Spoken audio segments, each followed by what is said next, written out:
been a good solid month or so, but I think we feel refreshed. Yes. Tim, we've both been traveling. Yeah, a little traveling, a little safe. Good traveling. Tell me about international travel. What's the situation?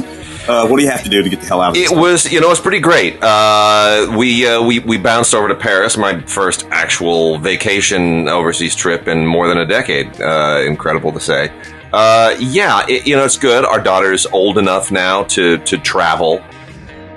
Still a lot of complaining, but that's what you get with kids. But she's old enough to travel and to appreciate it, and so it's not long 6-7 hour. Yeah, plane, the long flights. Yeah. So it was good. France largely opened up middle of June. Eiffel Tower and the museums and everything was sort of back full. And they didn't go into this sanitary passport thing that's causing so much fuss until about August 1st was the day. So we left before that. So we were there during a really good period when everything was bouncing, and it was great. Getting there was not a problem. You wear your mask on the plane. Yeah. Obviously, and that is pretty rigidly enforced by some very, very scary flight attendants. Man, I'll tell you, this one lady, I do not want to mess with her. So there's that. It's a little annoying, but if you sleep on the plane, you don't pay much attention to it. Yeah. And then once you're there, it's it was fine. It's like Paris as usual. Masking inside department stores and inside stores, but on the sidewalk and everything else. We're there for Bastille Day, the end of the Tour de France. It was great. It was great. And restaurants are hopping and people are having dance parties. I mean, this was the great thing. We wanted our daughter to sort of enjoy the boat ride on the Seine. So we did one of those, which to me is usually one of those touristy things. Like the LA equivalent of that to me is getting on one of those dumb buses in Hollywood. Oh yeah. Right? Okay. Those that have no top on them. Like you'd have to put a gun to my head to get me to do one of those things. However, with an 8-year-old in Paris, it's like, okay, we'll do one of these. Yeah. So, but going by on that particular day, there had to be like 3,000, 4,000, 5,000 people on the banks of the Seine, right opposite Notre Dame, having 3 different dance parties. Wow. And it was amazing. There were like a bunch of kids at one. It was kind of a break dancing thing, and then right next to it was a salsa dancing thing. And then right next to that was kind of a more ballroom dancing thing. And you could tell it was an age progression, right? But they were all there at the same time, and it was clearly organized, and it was just a lot of people. And it was really good. It was nice. It was Paris, So coming back, we had to transition through Germany. So we had to do this remote COVID testing thing, which I recommend to anybody, by the way. You get like you buy it online, they send it to you, you bring the kit with you, and then you log on, you create an account, you log on, and then some person on the other end will say, okay, hold this up to the camera, and you swab your nose, you stick it in the little hole, and if the 2 lines show up, you're good. If only 1 line shows up, you're not, or whatever. Maybe it's the inverse, I forget. And then you show that up to the camera, and then they basically shoot a QR code over into your account. And then you got that great QR code on your phone. And then when you get to the Lufthansa counter, you show them the QR code and they say, yeah, we're not set up to read that yet. Do you have any paperwork printed out? and you go, I went through all that for you to ask me for paperwork. Where am I going to get a printer? I mean, seriously, I got a printer. I was just in an Airbnb where that doesn't come with a printer. What do you expect? Seriously? Anyway, apart from that glitch, everything was fine. That's funny. Yeah. But look, you got in there, a nice little tight window. You got in, you enjoyed the opening up of Paris, got back. Me, I just went to see my mother in St. Louis. In the state of Missouri, hey, which is perfectly ridiculous. But my mother, I just wanted to see my mom, so I was all good. Mostly hung out at her house. So fantastic. It's home, man. There's a lot to be said for that. We did not. Let me just say that in the time that we were in Paris, I did not relax once. Yeah, we were walking between 6 and 10 miles a day. Oh man, a day. Considering the food in Paris, though, that's probably good. Yeah, because you know what? I did not lose a single ounce. I didn't. Whatever I walked off, I made up in cream and cheese. So there we go. That's how it was. But it was good. And there. And I told you this separately, but I'll say this for the listeners as well. There was something very, very revelatory in going through that part of the Musée d'Orsay where all the Impressionists, the Impressionist wing, where you have your Monet and your Manet and Renoir and Van Gogh and Cézanne and all of them. They're all thrown together. Toulouse-Lautrec, who couldn't stop painting portraits of prostitutes to save his life. They're all there in one particular wing, and it's emotionally really overwhelming just to see it all one after another. All these great paintings that just you otherwise have only ever seen in books. But there's also the story of the Impressionists. Oh yeah, and the story of the Impressionists is nobody took them seriously. Yeah. The salon that was, sort of that oversaw all of the exhibitions in Paris. If you wanted to be a painter, you had to be exhibited in the salon. Well, they just ignored them and wouldn't give them the time of day. And in the end, they all had to get together and exhibit their work on their own. They did it themselves. Yeah. And who remembers the work from the other guys that were exhibiting at the salon? Well, not many. Well, look, the salon at that particular time, we're talking about near the turn of the last century is what we're talking about. That's right. Was still mostly about classical representational painting.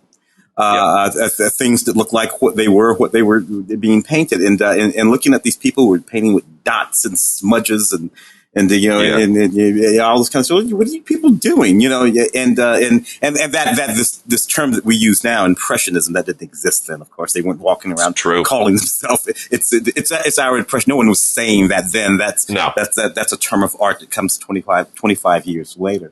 But it is a sort of fascinating thing, though. That when folks talk about, for instance, like modern art, folks talk about modern art and how they hate modern art, can't stand modern art.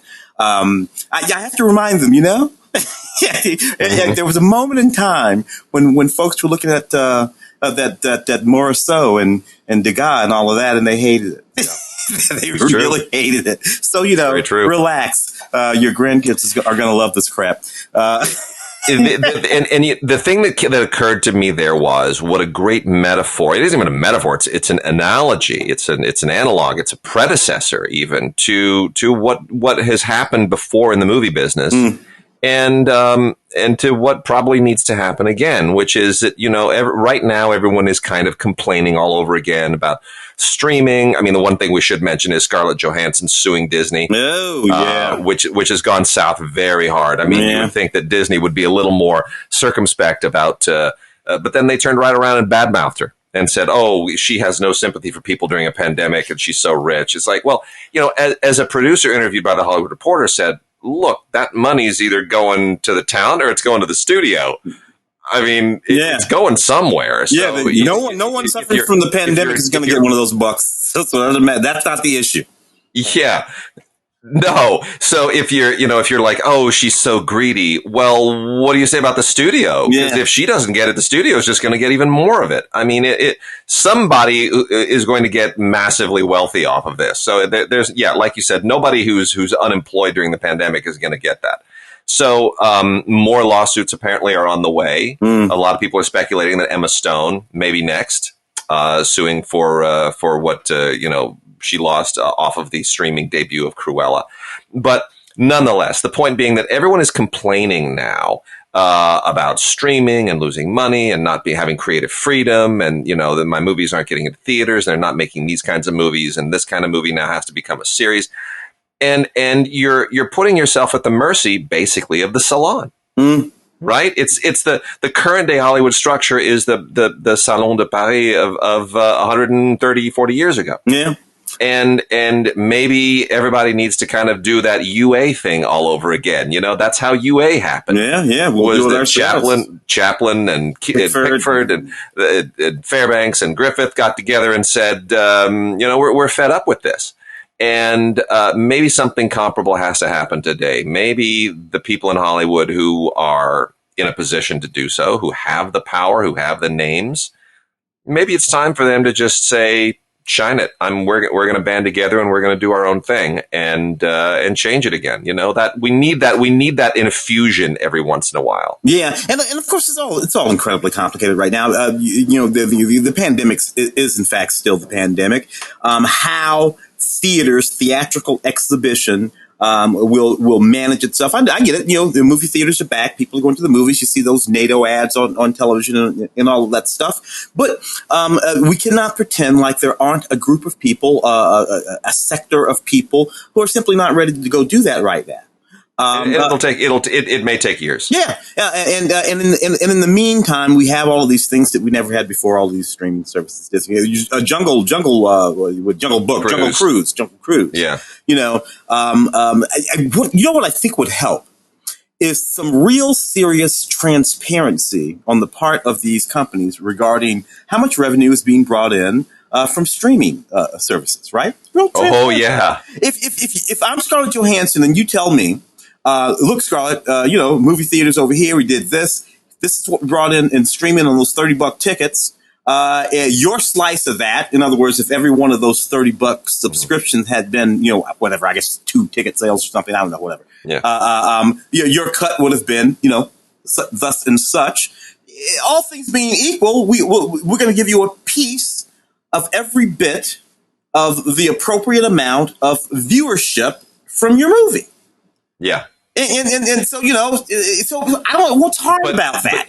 But nothing's hard about that. But you and I both know that the Wall Street bean counters who basically run the show, whose job, again, this gets into a bigger conversation that we've had many times, but their job is not to make us happy as film critics or to make audiences happy or to make talent happy. Their job is appreciation of stock value. Their job is to make shareholders happy.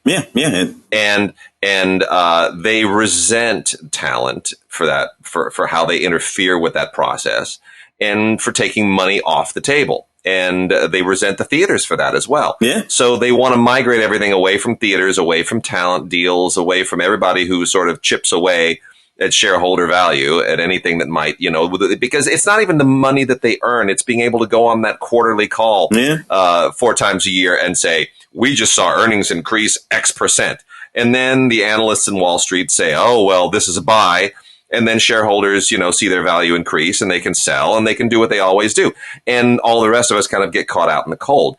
So that's why there does have to be pushback from talent. But mark my words, you remember the last negotiation with the writers and the actors. That was all about streaming revenue. And that was whatever it was, 7-8 years ago. I can't remember the last time, but it went, they tabled it, right? The studios came and pleaded and said, we just don't know what streaming looks like. It's all kind of very embryonic now and we don't know where it's going and we don't want to commit ourselves. So let's just wait and see where this goes. And then we'll have that conversation down the line. They played that game. Well, we're there now. Yeah. We're there. And, it's to a place where when these contracts come back, there's going to be real pushback. Yeah. The Directors Guild, the Screen Actors Guild, the Writers Guild, they're done playing this game. They want their piece of the pie. Yeah. And they're going to get it. Yeah, and it's a real big pie. And there may be some strikes. We may be in for a prolonged 6, 7, 8 month strike at some point. And of course, the previous disturbance that we just experienced with writers and agencies and breaking all of that apart is going to play a big part in all of that. Because talent will have a little bit more leverage now than they had before. Because for one thing, it will behoove agencies to actually lobby for their talent. That's right. And that's a great point because the agencies now, because the WGA pushed them, the agencies now are backing out of the packaging business. So they are now more invested than they ever were before in the 10% business. Yeah. Don't worry, baby. I'm going to get you every cent you got coming because that's going to be more money I got coming. That's right. So now that it's all that much more important that they actually get those big profit sharing deals. And, I think the studios and the streamers are screwed. I think they have a very rude awakening coming. They're gold mine period, their gold rush period with Disney Plus and HBO Max and all of these, being able to sort of say, we're going to push our movies there. And we don't owe you any money. We don't owe the theaters any money. We're going to see if we can, kind of bolster it. I think that's a very narrow window, and that game is going to go south very quickly. Yeah. Look, at the end of the day, you can't keep kicking talent in the balls because eventually there's a talent. Just pay them their money, man. But we'll see how that all goes. Yep. We will indeed. All right. Well, let's get going here. A lot of stuff is racked up over the past few weeks. So I want to plow through a bunch of stuff from Warner Archives. Yeah. The Warner Archive collection continues to be one of the great gems out there in the manufacture on demand area of Blu-ray. It is all on Blu-ray now, by the way. Warner Archive collection no longer releases DVD manufacture on demand titles, MOD titles. It is all Blu-ray. And what an amazing bunch of titles. This is what you got to choose from. A bunch of old noirs and thrillers here. These are all worthwhile. Crossfire is an absolute classic. Robert Young, Robert Mitchum, Robert Ryan, and the wonderful Gloria Graham, of course. This is just a fantastic, fabulous noir, a great Robert Mitchum noir. As Tim knows, I've been immersed in a lot of Robert Mitchum noir in the last few months, for reasons I will divulge at a future date. But this is really just absolutely terrific. Robert Mitchum is just such a great hard-boiled guy, and this is a very, very fun film, scripted by John Paxton. It has a commentary by film historians Alan Silver and James Orsini on it. Really, really good stuff. We've also got James Cagney and George Raft in Each Dawn I Die, which is also loaded with special features, all kinds of vintage stuff from 1939, Warner Night at the Movies, shorts, and all kinds of fun stuff, featurettes. Really, really great stuff. There's a fun little classic cartoon on here that was Oscar nominated as well. Cagney and Raft just doesn't get better. They Won't Believe Me with Robert Young and Susan Hayward.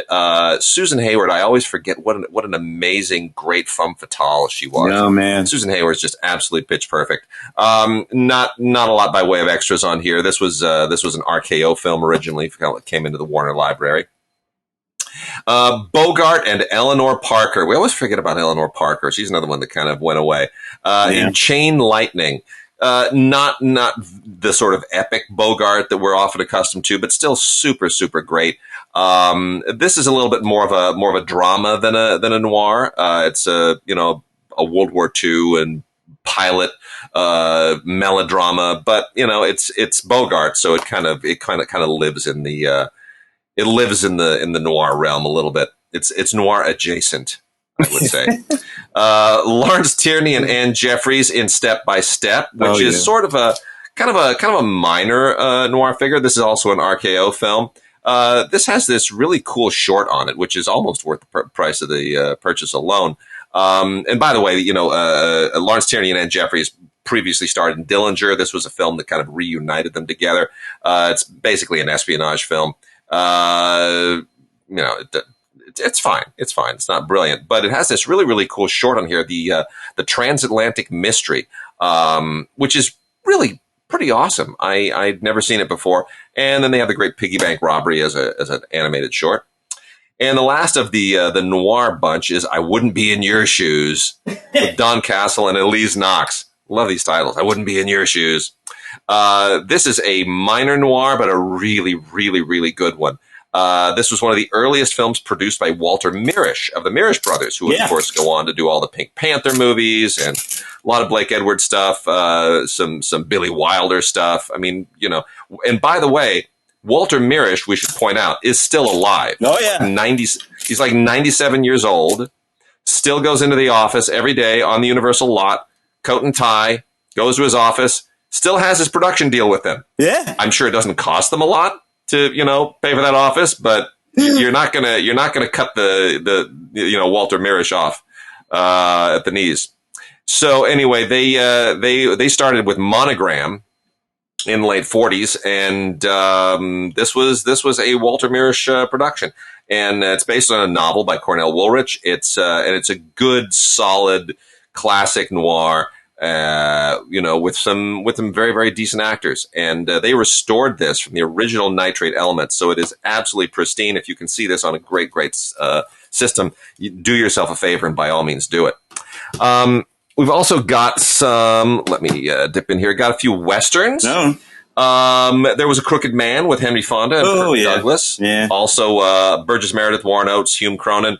Here's the thing about Burgess Meredith. A friend of mine used to, actually, no, you know who it was? It was Mark Kaiser. Oh, Mark Kaiser. I was thinking of somebody else that I knew who knew Burgess Meredith, but no, it was Mark Kaiser who used to say, Burgess Meredith has been 80 years old for 70 years. He looks exactly the same, whether you're watching him in that Twilight Zone where his glasses get broken. Yeah, that's right. Or which is like, I don't know, probably the early 60s. And then 25 years later, he's running around behind Sylvester Stallone and Rocky. Looks exactly the same. And just forever, no matter where you go, Burgess Meredith looks exactly the same. Yeah, well, this is a Joseph Mankiewicz movie that is a great kind of Western noir. It's great. You got the MacGuffin here is $500,000 in loot, and you've got a crook who's going to try to recover it, and then you've got a prison warden who thinks that he's on top of it as well, and a lot of really, really fun stuff in this thing. It's a good, solid, kind of a late Joseph Mankiewicz movie. There was A Crooked Man. Yeah. And then we also have a little older, more traditional Western, Escape from Fort Bravo, with a very young William Holden. This was an MGM melodrama, kind of a Western melodrama. William Holden and Eleanor Parker. There's some good supporting performances here. Polly Bergen is absolutely terrific. And then Guns for San Sebastian with Charles Bronson and Anthony Quinn is absolutely a whole load of fun. Charles Bronson, people forget that guy had a body on him. Oh man, not to be believed. Insane, just born that way. Unreal, absolutely unreal. We always think, my Charles Bronson was the guy who was already, aging out, making all the schlocky knockoff gun movies in the 80s for Canon, and it was Death Wish 4, 5, 6, and 7, and all that stuff. But when you go back to the 60s in particular, oh yeah, what was that series that he did, Man with a Camera or something like that? Young. I mean, this is like probably mid-20s, early 30s Charles Bronson. In that series, kind of like a Naked Gun kind of series that he was in. And just absolutely nuts and scary as hell even then. Well, this has a little bit of the Man Who Would Be King in it. Anthony Quinn is running from the Mexican army, winds up in a small little village where everybody kind of takes him to be this messianic figure. And then, you get, then it kind of turns into it turns into a little bit like, oh God, what's that Nick Nolte movie? And Play in the Fields of the Lord a little bit. There's a little bit of that. Anyway. But there's a lot of Man Who Would Be King in here too, and it's very, very well put together. I really, really enjoy this film, directed by Henry Verneuil, director that we otherwise don't really remember much. A bunch of musicals too. I know Elvis movies, people don't typically consider them musicals. They're sort of like Elvis movies, in which Elvis sings some songs. And that doesn't really. It's not quite the same, but It Happened at the World's Fair is still a lot of fun. That's on Blu-ray now.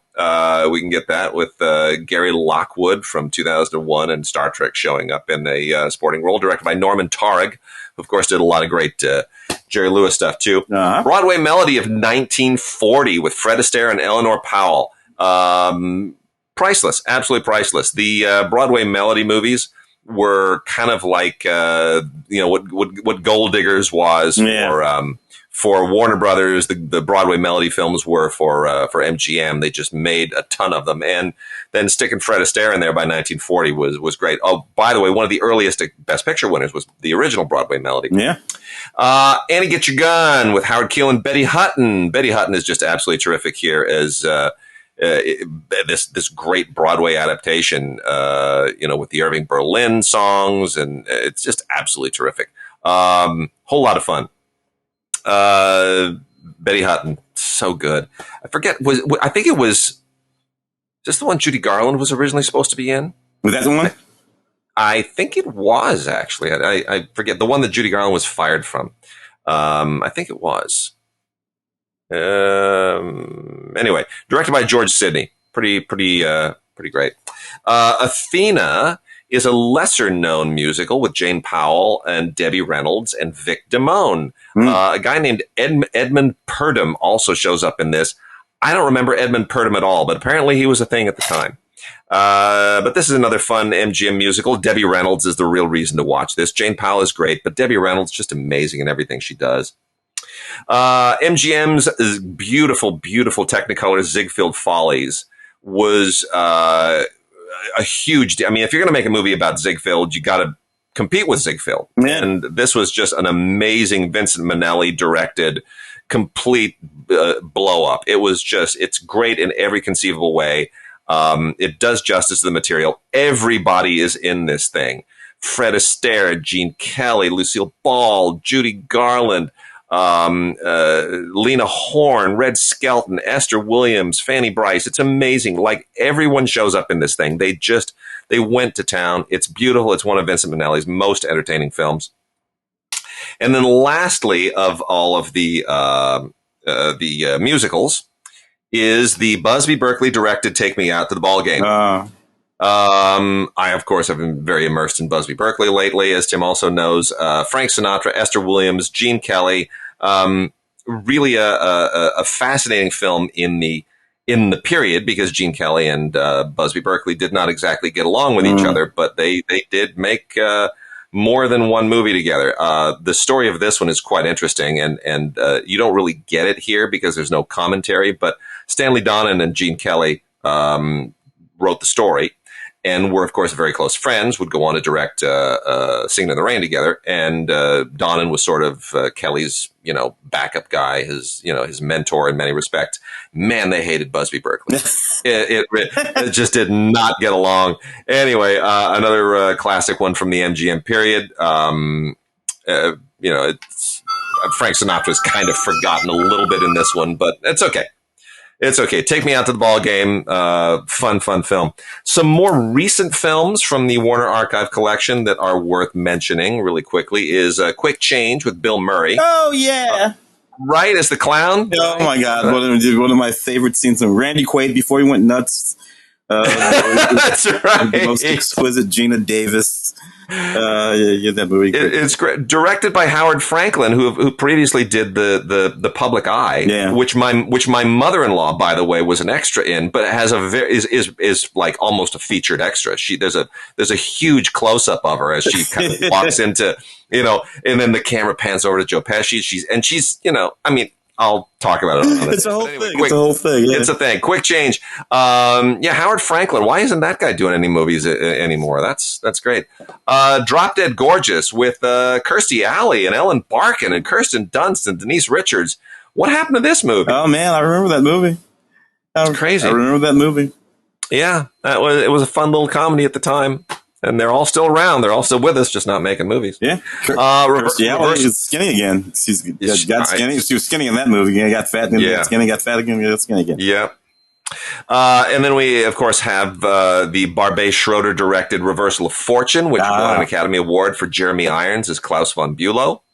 The late Ron Silver, absolutely magnificent here. And it's funny now, at the time, I had no idea who Alan Dershowitz was. I didn't know. I was like, oh, interesting. I didn't follow the trial or anything. Now that Dershowitz is in front of our eyeballs 24/7, and thanks to the OJ trial and everything else, Dershowitz is everywhere now, and Ron Silver isn't. And you watch this and you kind of go, gosh, I love Ron Silver, but he's not acting anything like Alan Dershowitz at all. Based on the true story, whether did or didn't von Bülow kill his wife, the heiress or whatever she was. Yeah. Interesting. You can never make a movie about that today. No, you couldn't. That would not be a feature film wherein somebody might get nominated for an Academy Award. That would be a Showtime. Yeah, that'd be a Showtime movie. At best, yeah. If not just a straight up Jerry Springer episode, but whatever. Yeah, there we go. Christian Slater in Pump Up the Volume, which became kind of a cult movie at the time. This pirate radio concept. In the age of streaming and podcasts, doesn't really mean anything anymore, does it? No, yeah. But you're right. For a moment there, it was like this little happening thing. Yeah, it was. That's that's out on MOD as well. And I am elated to say, Tim, Drunken Master 2 on Blu-ray.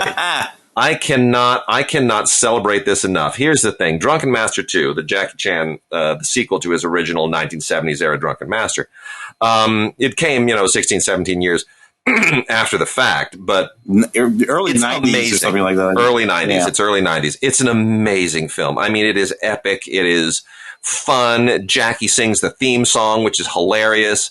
The music's great. Everything is great, but it's mostly famous because Jackie went to one of his predecessors, Lau Kar-leung, who was sort of the great Hong Kong movie star of the Shaw Brothers period with a great choreographer. I mean, Lau Kar-leung is just, and his brothers changed the landscape of martial arts films in Hong Kong. And Jackie put himself and Lau Kar-leung in the same movie. And they had conflicts because their entire philosophy of action filmmaking was not the same. Now, Lau Kar-leung directed the film, and Jackie had been directing, and so they had some creative clashes. But boy, what those clashes resulted in is some amazing fight stuff. It's just incredible. This is one of the best Jackie Chan films. It's one you absolutely have to see. It's finally on Blu-ray. The ending sometimes ticks some people off. The ending is a little bit not PC, but it's a gag. It's a dumb Hong Kong, comedy gag, and there's a lot of those. Don't think about that. Focus on the film. It's on Blu-ray. It is absolutely beautiful. Warner did right by that. Yeah. And then the last few here, I'm just roll through real quickly. Madame Curie with Greer Garson and Walter Pidgeon. We've had a few Marie Curie movies in recent last couple of years. This is still the original and the best. This one haunts me to this day. I think it's a wonderful, wonderful tribute to an amazing historical figure. Lana Turner and MGM's Green Dolphin Street. Terrific melodrama. Really, really good. Cary Grant and Myrna Loy with a supporting turn by Melvin Douglas, and Mr. Blandings Builds His Dream House. This has shown up in a bunch of Cary Grant box sets on DVD, now out exclusively as a standalone on Blu-ray. They're slowly putting out all the Thin Man films on Blu-ray. The first Thin Man previously released. Now we have another Thin Man with William Powell and Myrna Loy, another Thin Man. William Powell was still bumming around Beverly Hills when I first got here in the early 90s. Really? Yeah, I'd see him every now and again. That's great. It was great. Love William Powell. He lived to be like 95 or something, though, so, It's just so we don't have actors anymore that are so gifted with just spitting out dialogue. Yeah. Just blam. Just let it flip. Just that's a 30s and 40s thing. Technically, in all those movies, Powell, he was playing a cop. He was a cop, a detective. Yeah. But if you didn't know he was a cop, you'd never know he was a cop. But it was so funny. Betty Davis and Errol Flynn in The Private Lives of Elizabeth and Essex, a Queen Elizabeth I period film that still resonates. Betty Davis playing a lot older than she was at the time, but, Davis and Errol Flynn, come on. Frank Sinatra and Debbie Reynolds hold it down with Celeste Holm in The Tender Trap. For some reason, David Wayne also shows up in here because his last name is Wayne. David Wayne, I love David Wayne, but I'm sorry, he's just not a very good actor. Nonetheless, The Tender Trap, nice classic CinemaScope Technicolor MGM movie. Dr. X. Yeah, those sort of mid-50s movies. They still have this look to this richness. I love it, and it really comes through in Blu-ray, much more than it did. Certainly when you watch them on TV. These movies don't look on Blu-ray. They don't look anything like they look as you've been watching them broadcast on television on any of the places where they pop up. They don't look anything like that. These movies are rich and lustrous and really just beautiful, beautiful films. Yep, they are. I just love the look. I love it. A nice Michael Curtiz directed first national thriller, Dr. X. Kind of, again, not the greatest film from the Michael Curtiz body of work, but this has been beautifully restored by the UCLA Film Archives, has a whole bunch of great extras on it. And it also has a separately filmed black and white version. Really, really a nice collection of materials on this one, Dr. X. Errol Flynn shows up again in Objective Burma, just basically a kind of a standard World War II programmer, but that's fine. You know, we needed some of those at the time, holding down the war effort. The Yearling, which my wife absolutely despises, Gregory Peck and Jane Wyman. It's, it's saccharine, it's sappy, it's like the original Bambi. What are you going to do? I wouldn't show that. I wouldn't show that to my kid. I wouldn't show it to my kid. You got to wait until somebody's about 15 and emotional. You can't be showing that to little kids. Freak them the hell out. Like Bambi. Why the hell would you show Bambi? No, I don't know. Gonna kill the mom. We have not shown my daughter.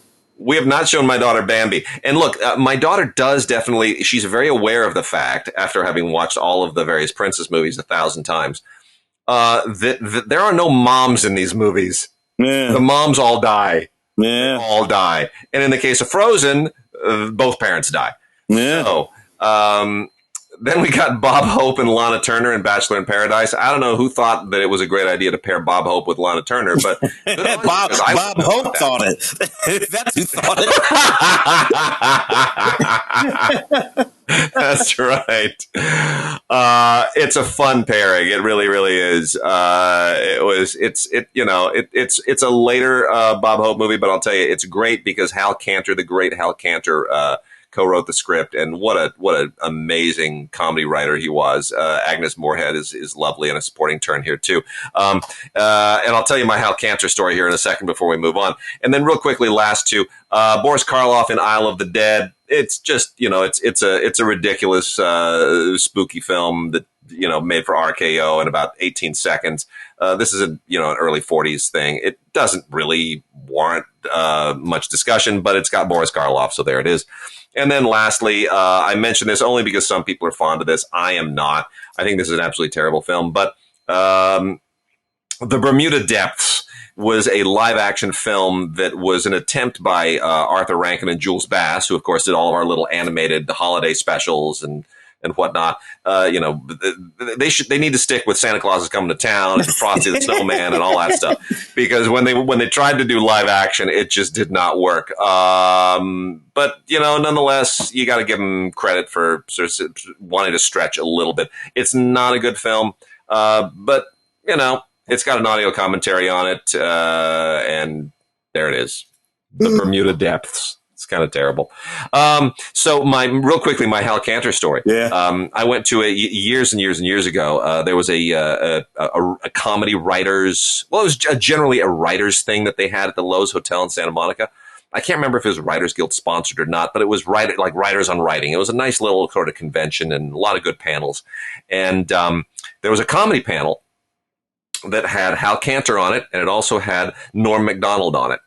I don't even remember who else was on that panel. It was a lot of very, very distinguished comedians and writers. But all I remember from that was that Hal Cantor was moderating, and he's a crusty old guy. And every time Hal would start to say something, Norm Macdonald would interrupt, and it just started kind of talking over him like this. And Norm was doing it. It didn't matter what Norm was saying. He was messing with him. And then Hal would go, so our next topic, and as soon as he would say our next topic, Norm would say, yeah, I know all about topics. Topics are funny. And he just started talking over him, just interrupting it, just to get on his nerves. And the audience was laughing so hard. And Norm knew it was funny. Norm knew that this was just and this shows you the difference between old and comedy. And Hal did not find it funny. That was not funny to Hal. Hal at a certain point, Hal shot Norm a look that was like if looks could kill, and Norm just grinned. He just sat there and smiled like, I got you, didn't I? It was just priceless. That's the only thing I remember from that panel. Only thing I remember. It was brilliant. It was genius. And Hal Cantor, of course, no longer with us. Hal gone. Who's that? Was it? I think it was Alan Alda. If it bends, it's funny. That's right. That's right. It's not funny. What is that for? Crimes and Misdemeanors, baby? I think that's Crimes and Misdemeanors. Yeah. If it bends, it's funny. If it breaks, it's not funny. Great stuff. Norm bent it. That's funny. All right. Where do we turn now, Tim? What's next? Well, let's poke at some television. I suppose, right? You got a little stack over there. The complete Rugrats. which is insane to me. Rugrats has been around forever. There was a Rugrats movie. So what do we have here in the complete Rugrats collection? Is this all of the episodes to date, or does it include that movie from a few years ago? No, this is the complete series. Okay. Boy, it's a beautiful box set. The complete series. Look, I'm not a huge fan of Rugrats, but I have to be nice to it because a very, very dear friend of mine from film school was worked on it. Did Hero ever watch them? Not really. No. She doesn't kind of get it either. Like, it's been on a couple of times on Nick when she was watching things and younger, and just didn't respond to it. It's not her speed.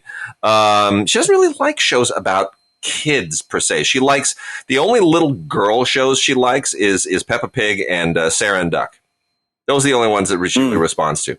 But this is good for some kids. It is a complete series. It's a nice big Nickelodeon box set in a single keep case. Everything is in one great big giant keep case. So don't damage it because you'll have a hard time finding a replacement case for this thing. But yeah, it's 26 discs, 9 seasons. I didn't even realize this show ran that long. That's I know, right? These things have been around for a minute. That cartoon president season 3. Interesting that they seem to have made the pivot from the previous administration to the new administration. Season 3, though, is that still? While Donald was president. So, yeah, it is. It is indeed. It's the tagline on it is "Who will be the next." So they obviously are trying to get ahead of themselves, and there's a lot of election related stuff in here. It's cute. You know what I liked about cartoon? Because I ignored it for the whole first season because I didn't feel like watching a bunch of cartoons poking holes in Donald Trump. But when I finally did come to it and watch a few episodes, and I realized it didn't really have much to do with him at all, and that everybody is skewered, and that the reporters, everyone, no one is off the hook. So Joe Biden is not going to do any better than Donald did. And that, no. It's the whole circus. It's the political circus that they're really skewering. Yeah, for sure. Yeah. It's a cute show. And I like that much. I'm kind of warming to it as well, but. Yeah, for sure. Well, it's still not funny, but I like that. But I like that about it. You know what I mean? Oh yeah, Showtime, Your Honor. Yeah. Yeah, for sure. Yeah, Your Honor on Showtime with Bryan Cranston, who continues to be just an absolutely superb actor. Although I kind of feel like he hasn't yet gained his full post Breaking Bad footing. He's still the guy from Breaking Bad who's doing good work. I think he's still shadowed by Breaking Bad to a very significant degree. But nonetheless, this is a 10-episode legal thriller that got a lot of attention, a lot of respect. Cranston plays a judge with whose son has legal troubles, and that creates a whole family situation that reverberates out into the community.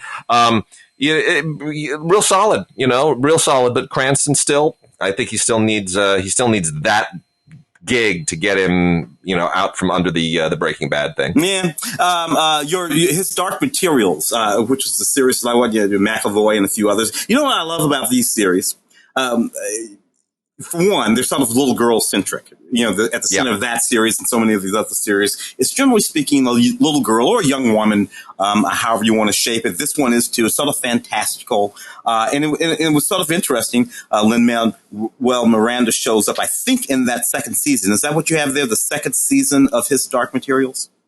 That is correct. This is the complete second season, Blu-ray and digital copy. You know what I like about that? I forget the name of the guy who created that series, but it's not terribly old. He started writing though. He was a junior high teacher, and he no kidding. Yeah, and he started writing that series like in the 80s. And just create that entire. It's not one. It's not like one of these things from the 60s or 50s or 30s.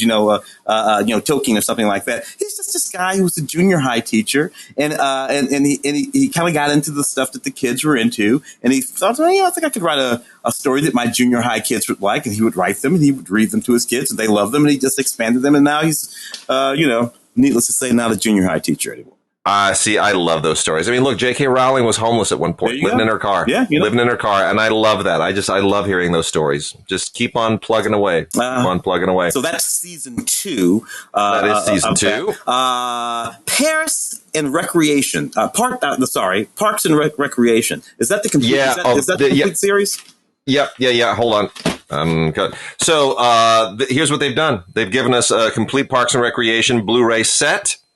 And it's really, I didn't expect this. I guess I never really appreciated that Parks and Rec was that popular. To be honest with you, I've never seen a single. I know that some of the most important figures in pop culture has come out of Parks and Recreation. Childish Gambino, or what's his name, Donnell. All these people who've gone on to become movie stars and TV stars. Never seen a single episode of Parks and Recreation. I've seen probably 10 episodes in broadcast, and with this set I watched maybe another 10 or 15, and it's funny. There's some funny stuff. I gotta get, Amy Poehler, you can't go wrong. Some of the guest spots on here are really, really great.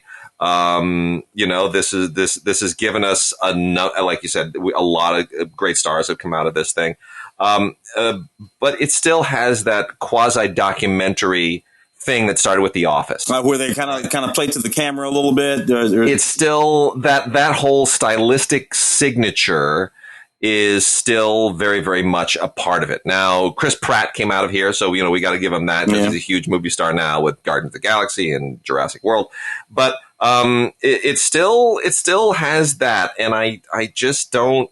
I don't know that I like it that much. But anyway, for the same reason, I was never particularly fond of either one of The Office. As I say, The Offices. It's that thing, and I don't know what it is. Larry Sanders' show did it, of course. The Larry Sanders show. No, Curb Your Enthusiasm. Curb Your Enthusiasm. That's the one. That's right. Which, and also American Family. American Family. The one with Arrested Development. Modern Family. Sorry, Modern Family. Modern Family. Yeah. Modern Family. So they all kind of do that. But anyway, 7 seasons. It's a really, really nice set. And if you love the show, go for it. But you gotta like that particular approach. Well, you threw some people at us. The Walking Dead season 10. So, The Walking Dead complete 10th season is not the final season. The final season starts this month in August. It's going to be coming up soon. So we're nearing the end now, and that's basically it. The Dead have been walking for quite a while now, and they walk in various different shows in various different cities. I think the other one's set in Los Angeles, if I'm not mistaken. There might even be a third one. So it's not like The Walking Dead will ever actually stop walking. And to be honest with you, I got to tell you, that's another one where I tapped out after about season 5. It can only work in a certain sort of way. These Walking Dead series, and they were interesting for a moment, but zombies did not stick with me as long as, I don't know, say vampires. Vampires hung around a little bit longer for me. I got tired of zombies. Never been my thing. Yeah, I got tired of zombies. Yeah, it's never quite been my thing. What is the Herculoids, the complete series? Oh my gosh, dude, the Herculoids. Hold on. Let me. Is that what I think it is? Because I used to love, if I'm not mistaken, the Herculoids. That is exactly what you think it is, and that's part of the Warner Archive as well, which we touched on earlier. But it's TV, so we put it aside here.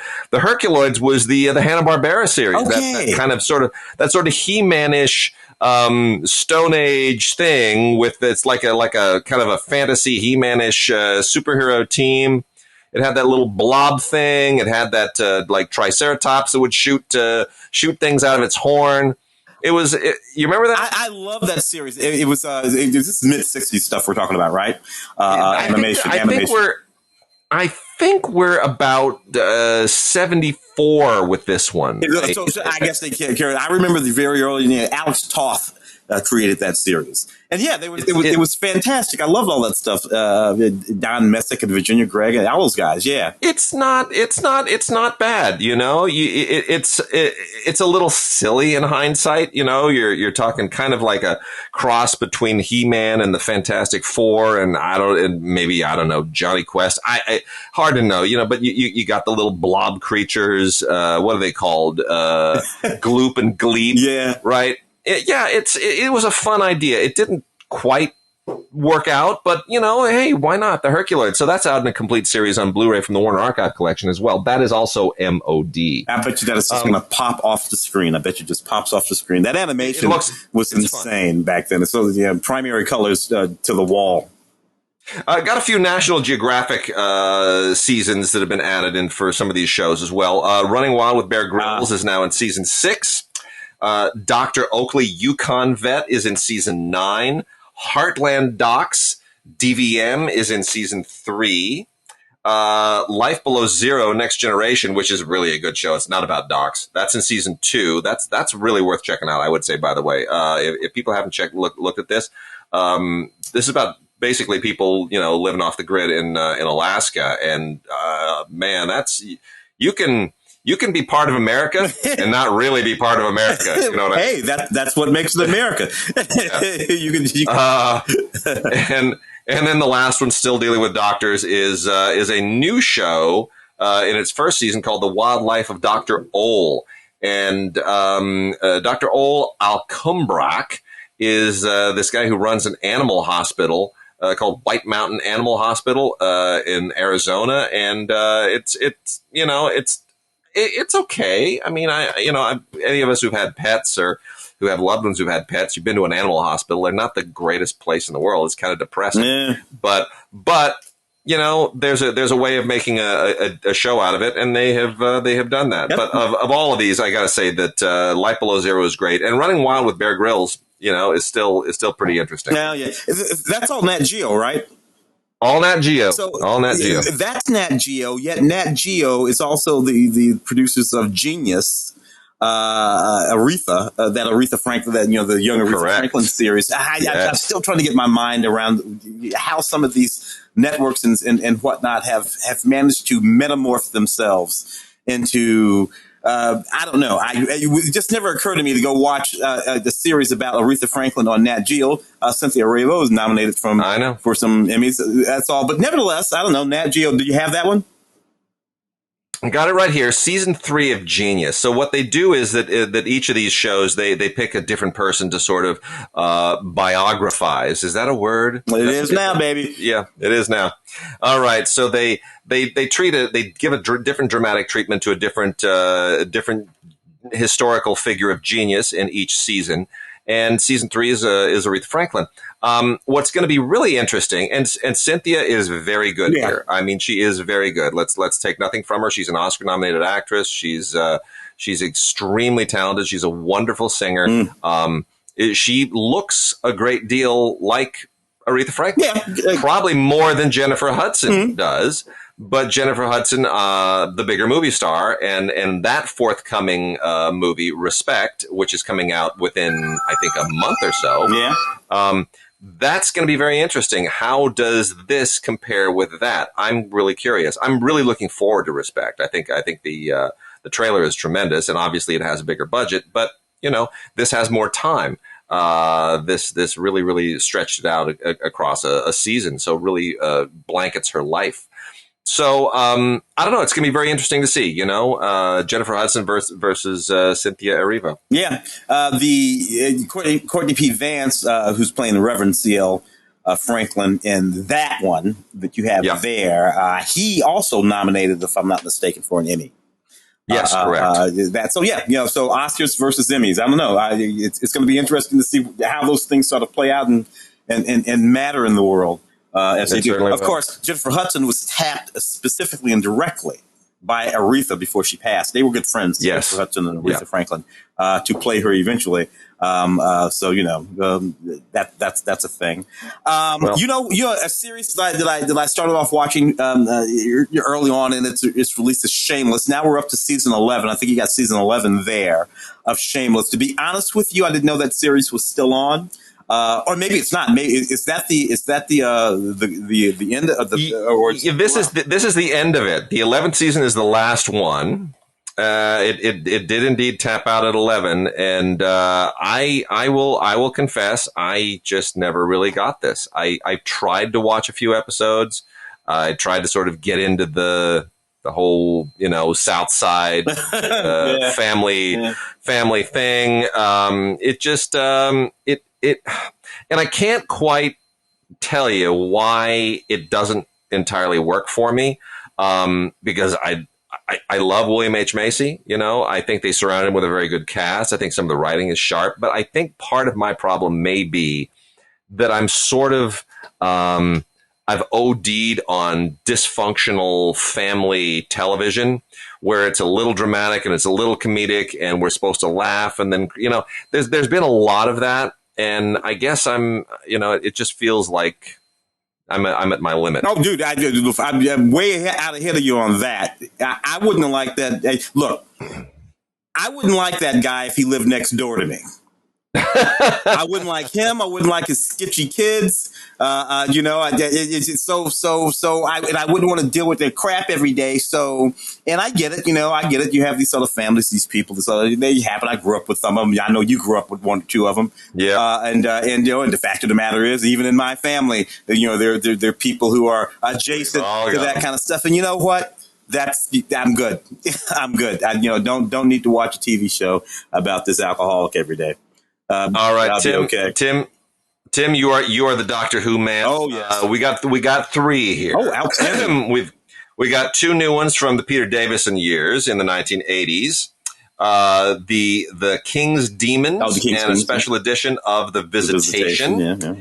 Yeah. And then we have an old classic one from the Patrick. Is it Troughton or Troughton? Troughton. I always call him Patrick Troughton. Okay, Patrick Troughton. I think the third Doctor, if I'm not mistaken. This is from 1966 to 1969, and this is a special edition of what I understand is a very famous Who adventure, The Tomb of the Cybermen. Oh, and as a matter of fact, Patrick was the second you're familiar Doctor. with, The Tomb of the Cybermen? Absolutely, the Tomb of the Cybermen. It's the initiation of the Cybermen story, which goes on to this very day. Oh, he was the second Doctor because Tom Baker's the fourth Doctor, and that third Doctor in there, the guy with the fluffy hair, and those are all fantastic. Oh yeah. Peter Davison, he was the one that wore the sort of like tennis outfit. I think it was the Doctor in the 80s, if I'm not mistaken. Yes, he was. It was 82 to 84, and very, very tennis outfit looking. Yes, he's got the pullover V-neck sweater and the hat, little straw hat.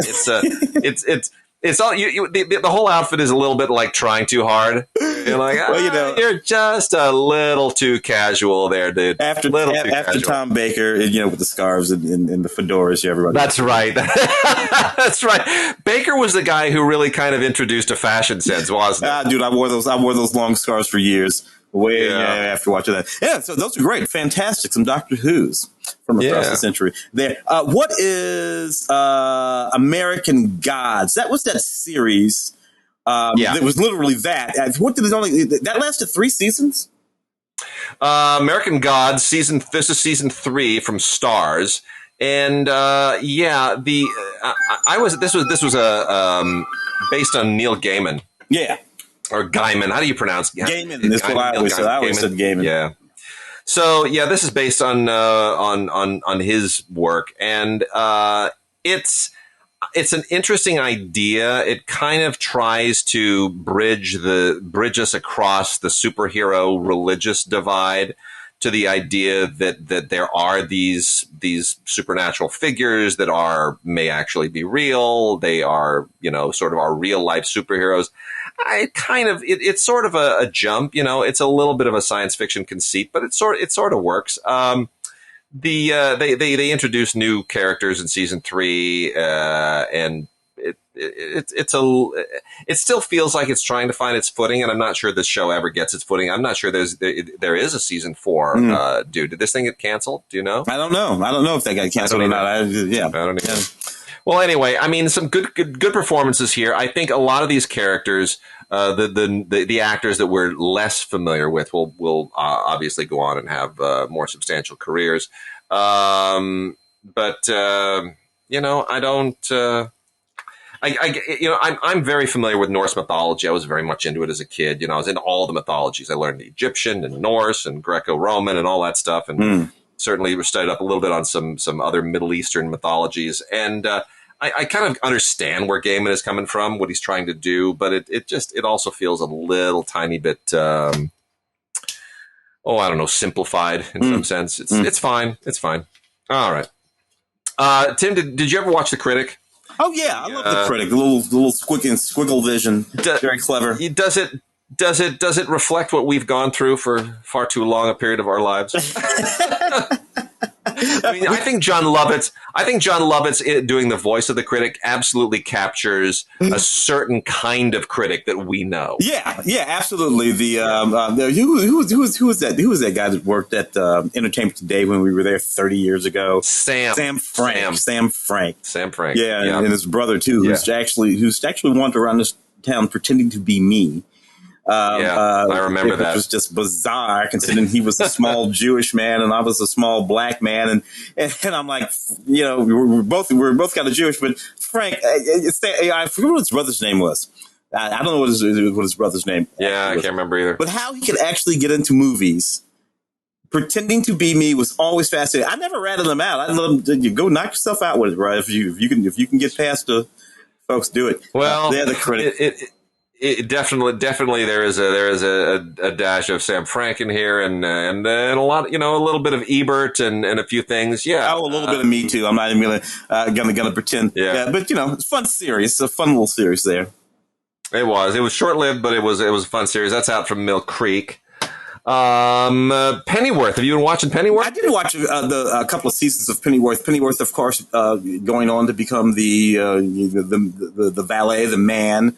For Batman, Alfred Pennyworth. The Pennyworth storyline for me is most interesting in the Gotham series, which was about young Batman, little boy Bruce Wayne, and Alfred, who's the Pennyworth in there. Alfred was played by the third Doctor's son, which is a weird thing that I know. That I don't know why I know that. But nevertheless, that's who played him. And I love the way Alfred was played by him, this sort of Cockney, badass street brawler fighter guy, special forces and all of that. That's kind of the backstory for this Pennyworth guy, who's even younger. The dates don't make any sense. Alfred would have to be 150 years old at this point, but whatever. At least they kind of got the nature of the guy a little bit more interesting. Yeah, I think it's a very interesting thing to suggest that before Alfred was Batman's butler, he was basically Steed from the Avengers. Yeah. That's kind of sort of what this is trying to do. I thought the premise was ridiculous, but by season 2 here, and this is what we have is the complete second season on Blu-ray of Pennyworth. I think they're kind of getting their footing, and what they're doing is they're letting go of all of the Gotham mythology and just saying, you know what, it's Alfred, but we really don't need to worry about it. But we're just going to let this show be this show. Yeah, because all that other crap is in the future anyway.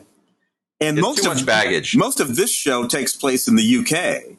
And he can just be this spy, and they can figure out how to get him hooked up with Batman or Bruce Wayne, Bruce Wayne. Well, Bruce Wayne's father plays a role in this Pennyworth series. Yeah, all kinds of stuff that's going on. But they're letting go of the baggage a little bit in the second season, and I think that's a smart thing to do. Want to make mention of Drunk History here, a show that I just completely don't understand in any way whatsoever. But I just know this is Comedy Central. This thing ran for 6 seasons. I do not understand how you squeeze 6 seasons out of this. Perhaps because Derek Waters is such a good host. He's an engaging figure, so you can do whatever. But I don't know, man. This was a strange show, and I don't, you have a lot of great comedians on the show and some whatever, but I mean, I don't know. The stories just kind of run thin at a certain point. It's not all as funny as they seem to think that it is.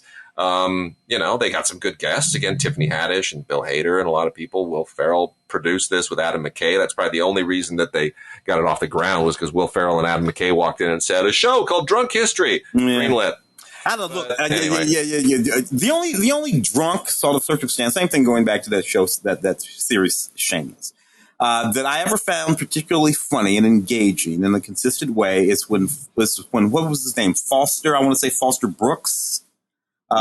He's this guy, comedian, back in the 60s and 70s. And his entire act was being drunk. Being drunk on the Johnny Carson show, being drunk on the variety show. Dean Martin. Bits with Dean Martin were amazing. With the martini and all that kind of stuff. And that was his whole bit. His whole act was whatever he was doing, he was drunk while he was doing it. Yeah. And that's the only time I've ever found it funny. John Pertwee and Sean Pertwee. Yes, there we go. That's who I'm thinking of. John Pertwee was the third Doctor, and Sean Pertwee played Pennyworth. It came to you. It kept working in the back of your head. Whatever. As though anybody was thinking about it except me. I just want to say those Foster Brooks bits on the Dean Martin show were so funny. If you haven't seen them, go onto YouTube and dig some up. They're all on there. Where every single one of them is the same. Dean Martin. By the way, not to detour too much from the show. This is how Dean Martin's show would go. Everybody on Dean Martin's show would rehearse. They would write and they would rehearse and do the hell out of the show all week long. And Dean was never there. Dean is doing whatever Dean is doing. And then Friday at like 4 p.m., Dean saunters in for dress rehearsal, and everything has to be on cue cards. Dean hasn't read a word of the show. He has no idea how the show is going to go. He just saunters in. Hello, everybody. All right, let's do this. Where do I go? And they sit him down, and he just reads cue cards. He has no clue. Every Dean Martin show is like this, and you can tell it's part of the charm of the show is that Dean. This is the first time he's seeing any of this stuff. He has no idea where this is going. And the Foster Brooks bits are very simple. Dean is sitting in a bar with a martini and a cigarette, and there's a guy on piano. He's playing piano, and Dean just sits there, and you can tell he's looking at the cue cards, and Foster just stumbles in and sits down at the bar next to him and says, how you doing? And he starts doing his shtick. And the joke always is, oh, what do you do? Oh, I'm a pilot. I'm a brain surgeon. Yeah. I'm, all these things, and I'm on my way to work. And Dean loses it. He can't handle it. He's practically in tears because Foster is just making him laugh so hard because he's never seen this before. It's the first time he's reading any of this stuff off the cue card. And Foster Brooks is improvising a lot of this stuff too. He's just winging a lot of these things. And it's so funny. It's just great live television. It's what Dean knew that. Look, first of all, Dean Martin spent 20 years on a stage standing next to Jerry Lewis, and you never knew what the hell was going to come out of Jerry Lewis's mouth. What the hell? That's right. What do I need to rehearse for? Whatever you throw at me, Dean Martin, and those martinis, never ever a drop of alcohol in a single one of them. Nope, that's true. That's true. Dean was a teetotal, so he was sharp as a tack, and it's what made the show fun and sexy. And again, look, that show was so sexy, and Dean is flirting. Dean, who was married for 10,000 years to the same woman and had 1,500 11 kids, right? 11 kids. Like he was the homebody family man, the exact opposite of that guy that he was playing. In a lot of movies, he played that guy in a lot of movies too. But those shows were sexy and funny, and you can't do any of it. You can't smoke, drink, or say the kind of things that that those guys say to girls on TV anymore at all. So great, but that's okay. It's all on YouTube. It's all on YouTube. What do you got next? Real quickly, the HBO series CB Strike, in the second season, CB Strike Lethal White. For those who don't know, these are based, this series is based on the books by Robert Galbraith. Now, Robert Galbraith is a very interesting author. We know Robert Galbraith by his other name, which is J.K. Rowling. Mm-hmm. Or rather, J.K. Rowling writes under the pseudonym Robert Galbraith. Mm-hmm. That's how this works. So anyway, these are based on the Strike novels, and J.K. Rowling very clearly understood that after she had written Harry Potter, the name J.K. Rowling could never be associated with any other book series, and that she would probably never outdo that. So she's kind of dialed it back. These are fine. These novels. I read one, haven't read the other, but it's very, very, this is just straight up PI stuff. Holiday Granger is absolutely great in this. She's really wonderful. Cormoran Strike, plays the main private detective, is played by Tom Burke, who's good. Frankly, I think Holiday Granger, who plays Robin Ellicott, is the more interesting character here, even though Strike is technically the main character. I think Holiday Granger is the one who's sort of channeling J.K. Rowling herself in this. That's what I find sort of interesting. Yeah. But anyway, it's straight up PI stuff. It's two PIs and the whole thing. And they're how they're working on crimes and their private lives and all that stuff. So I think it's pretty sharp. They don't try to overdo it. It's only 4 episodes in the second season. It's worth checking out if you haven't seen it before. The books, perfectly serviceable, all that perfectly serviceable stuff. Hey, nothing magical. Nobody's flying. It's just crime. And she wanted to write as a grown up. It is a little weird to me that like back in the day, Agatha Christie did that once or twice, so she'd write under a different name, but no one knew that she was writing under that other name for years and years and years, decades. Now, you look at it based on the novels of J.K. Rowling writing as Robert Galt, and I get it. You put them out to let them have a moment in the air, and then you say, "Oh, it's me." I actually, but you liked it before you knew it was me, so now you can't hate it, and I'm like, okay, but that's whatever. We got season 1 of Gangs of London, which is an AMC series. Pretty brutal, I got to be honest. I'm really kind of surprised at how violent this show is for AMC. I mean, we obviously, Sherman Augustus, a good friend of this podcast and a long-time friend of yours, his first appearance on Into the Badlands, he took a guy's head off. I always remember that. I'm like, and kicked it like a soccer ball. I still remember that. Yeah. That bridge fight where they introduced Nathaniel Moon is like, damn, that's brutal. Jeez. Wow. So AMC's kind of been drifting in this direction for a little bit, but this is kind of upping the game a little bit. So good on them. I think it's really, really impressive, but this is a brutal show. Just be prepared for that going in. Gangs of London, season 1. It's funny. They quote one of the right on the packaging here. They quote a newspaper review: Game of Thrones, but without the dragons. I think that's kind of accurate. I think that's kind of accurate. You know what it really has a sensibility of to me is the sort of classic say mid-60s, frankly through the early 90s. British gangster films, mostly films. So we things like Gangster Number One, The Craze, that Cray Brothers from the 90s, and you just crank it all the way back to the original Getaway, or Get Carter, I should say. Get Carter, Italian Job. Yeah, Italian Job. This is all contemporary, but it reminds me of those sort of really, really crunchy ass British gangster films, right? Like I said, right through the sort of mid 90s. I think you're right. Kind of stuff. I think that's right.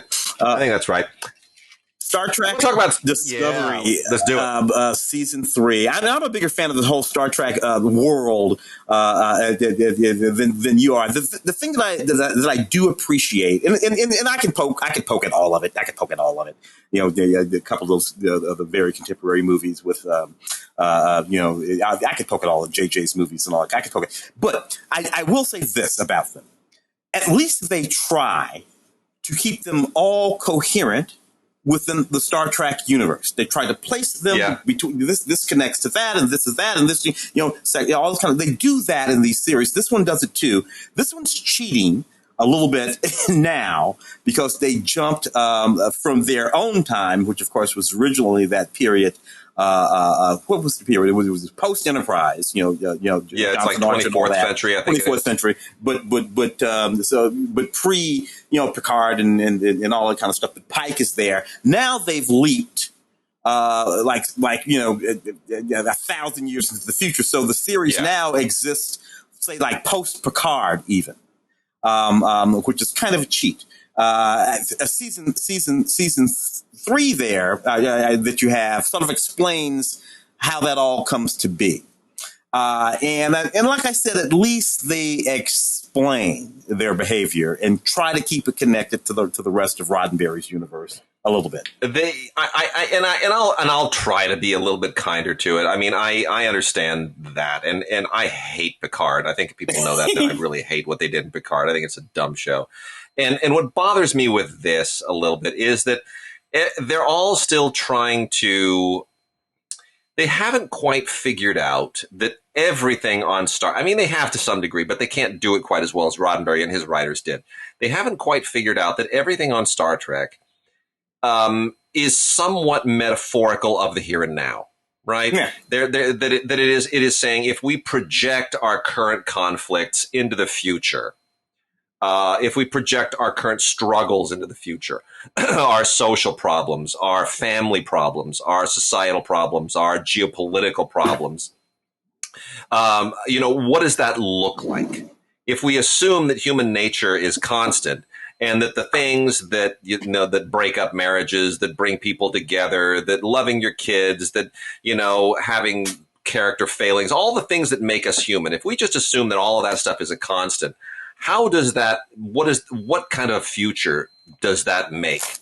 That's what Roddenberry and his writers always tried to do. And I think sometimes they lose sight of that, and they think it's about the gimmicks. They think it's about the hardware and the melodrama and all of those things. And I think sometimes the human element gets a little bit lost. Pushing it 1,000 years into the future, it kind of, you're right. It's a cheat, and it takes you sort of away from the human element on some level. I mean, I am never going to, time travel is interesting if it's within a time frame that I can handle. Oh, sure. Like Star Trek's time travel, they always traveled back to, even when they weren't technically time traveling, Yeah. It was always relative to our day or something. They go to a planet where there are still Nazis, or where there are still 30s era gangsters, right? A piece of the action, Or just back to the 60s, or back, or with Edith Keeler, right? Yeah. That, oh my goodness, we have to let her die so that Joan Collins, played by Joan Collins. Yeah, exactly. Yeah. Look, the other thing that the original Star Trek series, all of the Roddenberry, actually produced series would often do is speak to the future by not speaking to the future. In other words, he solved problems and simply let us see them as solved in the series, so in the show. Though he didn't solve the problem on the show. So Nichelle Nichols sitting there, being the communications officer, and Zulu sitting there, all Chinese and black, he solved those problems by simply putting them there. And so on and so forth. And then every now and again, he would speak to them directly. I'm black on the left side. He's black. He's white on the right. Sometimes he would speak to them directly, but he didn't have to always. Sometimes the thing itself, by putting the black woman in space, he told us that there will be black people in space without having to say anything about it. Discovery and some of the other series. You know what I do like about Picard? I know we have to move on, but the one thing that I like about Picard is that Picard in that series is 95 years old, and he says so. Yeah. And that's the thing that I mean about them trying, because Picard, when Picard was roaming around on the Enterprise, he was a 50-year-old man 30 years ago. Yeah. Patrick Stewart is 80-something years old. And he was playing a character who was slightly older than him. So I loved that they let him be 95. In that series, and they even explain why. It's because he has that nuclear powered heart that he got when he was a kid. And yet, William Shatner is in his 90s, and he's making movies where he has bed scenes with Gene Smart.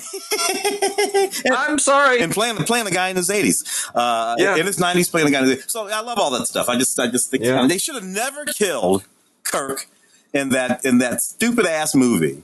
I need to bring him back. I want him to play Kirk one more time. One more time, baby. Kirk one more time. One more time, man. I knew that was a mistake. He wanted to do it. He of course. He kill him, you asshole.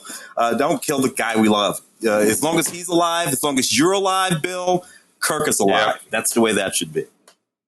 Make quick mention of a couple here. We got a little kind of psychotic thriller from Shudder called Lucky. This is a Shudder original.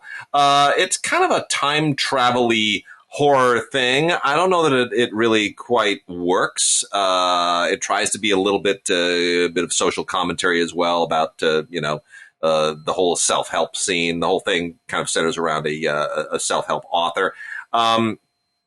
But you know, it's a little bit spooky. She's being stalked by somebody that nobody else appears to be able to see. But the I don't know. It doesn't really work. But the scares are good. That's the thing. The scares are smart. So it's a conceit that kind of it doesn't really work on a logical sense, but viscerally they're able to make it work. And then we've got the Ultraman Ultra Galaxy series, which I lost track of Ultraman at a certain point. But anyway, this is Ultraman Ultra Galaxy, which has a couple of movies on it and the original series. I'm going to tell you something. You know what sets this apart from other Ultraman series, Tim? Yeah. Nothing. It's the same. It's absolutely the same. Nothing. It's like Power Rangers. They can have a million of these. They're all exactly the same. They're exactly the same. So anyway, that's out there now from Mill Creek, the Ultraman Ultra Galaxy movie combo and series boxed set on Blu-ray. Check it out, but it's not anything different. Yeah. It's the same thing over and over. Oh boy, oh boy, oh boy, oh boy. What is Defending Jacob with Chris Evans? Yeah, Defending Jacob. So I had missed this. Chris Evans and Michelle Dockery, the wonderful Michelle Dockery from Downton Abbey, who's desperately trying to make a career of herself not in period costume. Yeah. Chris Evans trying to make a career for himself not in tights. Not in tights, exactly. So they both kind of have a common mission here, which is please don't associate us with you're trying to escape our typecasting. No, this is good. This is based on a best-selling novel, also called Defending Jacob, which is about it's a crime thing. You know, it's a Massachusetts crime thing. Directed by Morton Tildum, who makes it much better than it really has any business being. Morton Tildum, of course, was the director of the Oscar-nominated The Imitation Game. Yeah, and it's a limited series that should probably only have been a movie, to be honest. But it's good. You know, there's a crime, and Chris Evans plays the DA, and J.K. Simmons is really, really scary in a sporting part that I won't divulge. But you know, it's fine. I mean, it just doesn't transcend being a crime film. It only works because it has these great actors in it, and because Morton Tildum is a really, really good director. But otherwise, you know, it's a limited series crime story. Nothing earth shaking. Season 3 of Bordertown from Kino Lorber. This is out there, and if you've seen seasons 1 and 2, you know exactly what to get. This is a Finnish series. Very, very gritty and tough and well acted and well put together. And they don't have a lot of money in Finland to make a series like this. So it's quite impressive. Obviously, a lot of government funding in this, but it's different. And it's nice hearing people speak Finnish because it's such an unusual language. Then the last two in television, before we kind of start to wrap up here. Charmed, the original Charmed, Blu-ray, 4th season. Yeah. It's kind of wild seeing... I love Rose McGowan so young. Well, you know, Rose McGowan, who of course took over for Shannon Doherty, who was the original, you know, of the little set of the. I don't know, whatever I have in the nostalgia. I'm a big fan of the current Charmed that just wrapped up, which I'm not really watching. It's does it compare well with the first? Actually, it does. It does. You know, it sort of lives in the same space, and you know, they're doing the sort of whole diversity thing with the Latinas and the Black Witch and all this kind of stuff. But I just love that Charmed series. It's a whole lot of fun. It was one of the original girl power series. It's what it really is.